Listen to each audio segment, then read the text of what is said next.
how would we use this in counseling with anybody, no matter what they're facing, addiction or suffering and depression or any of those things. But it's not a comfortable book for us to use for counseling. And I think if we use it properly, particularly with our counselees, it can really help us to help them to form good worldview.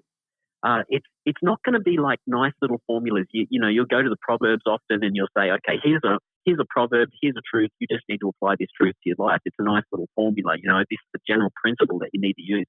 You don't really get a lot of that in Ecclesiastes. Ecclesiastes makes us think. You have to be conscious of the argument that's being used by, I believe it's Solomon is the author.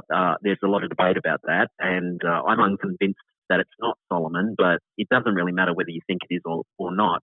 But I think for me it's Solomon. So I think what if it's Solomon that's written it, what the argument that he's making, sometimes he's making an argument that we need to think through, and often it's good to lead counselees into thinking through the reality of their situation, because often people don't even understand the reality of their situation, right? They come into us. Do you have this often that people come into you, they know things are wrong, they know things aren't good in their life, they kind of can explain it, but they really don't know why things are not getting better for them. Yeah, all the time. Yeah, it happens, it happens frequently. And so what I love about Ecclesiastes is they'll often say, I don't know why this is happening to me. I don't know why things aren't getting better. And so often as counselors, we want to jump straight to the point, here's what we need to do about this situation. Here's how things get better.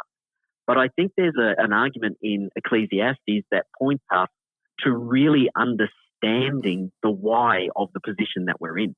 It helps us to understand the negative properly with the right view, so that we can look with much more confidence to where the real answer is going to be. And I think that's what Solomon's doing. Yeah, to understand the why.